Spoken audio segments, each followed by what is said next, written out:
Welcome to KetoMealsAndRecipes.com. Today's video will demonstrate how easy it is to make your own nutrient-dense, homemade sugar-free blueberry syrup. I often use this recipe as a delicious ingredient in some of my other favorite recipes, such as when I serve the blueberry syrup as a change of pace from my maple syrup as a topping for my keto buttermilk pancakes, as well as with the keto buttermilk pancake cupcakes. Or I serve it with my easy keto sheet pan pancakes for either the strawberry and cream or the blueberry version. At the end of the video, I'll also give you a sneak peek at my next video, which uses this amazing sauce as an ingredient for my no machine keto frozen yogurt. The macronutrient ratio for this blueberry sauce is 0.4 to 1, with 5.3 grams of total carbs, 1.3 grams of dietary fiber, resulting in 4 grams of net carbs per 20 gram or 1 tablespoon serving. So now let's begin with our first 3 ingredients. Put your frozen blueberries and water into a small pot. Add the granulated Lakanto Gold sweetener. The gold is better for this recipe. And add the tablespoon of freshly squeezed lemon juice. Turn on your element to medium-low. Then stir for a few seconds until most of the granulated sweetener has melted as you're cooking. Now let everything simmer to thicken up the sauce. It can take between 5 to 8 minutes.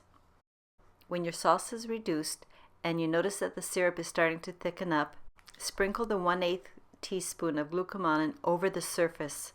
Don't just dump it in a heap. Then immediately stir in the glucomannan.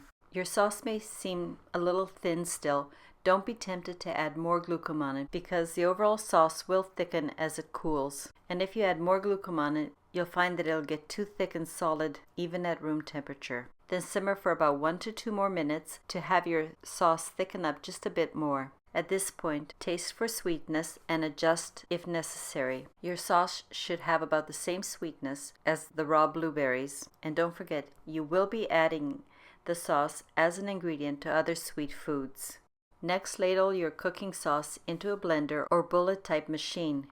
Don't forget, when you're pureeing hot ingredients, only fill your container about halfway, so it may take you 2 batches to get everything pureed properly.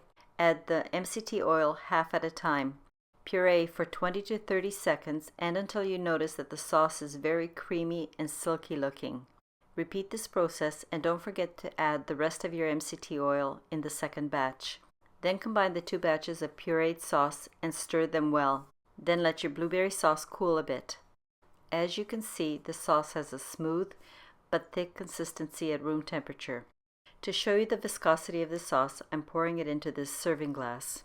But whatever you're not going to use immediately, put into an airtight small jar and keep in the refrigerator for up to 5 days. However, if you don't plan to use it right away, store your blueberry sauce in the freezer. It will keep for several months.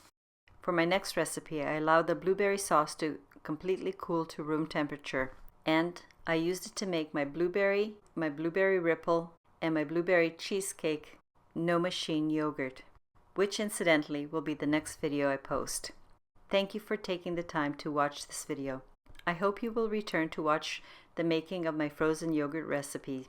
The link for the printable sugar-free blueberry syrup recipe, as well as the link for the pancake video and the buttermilk sheet pan pancake videos, will be provided in the description below.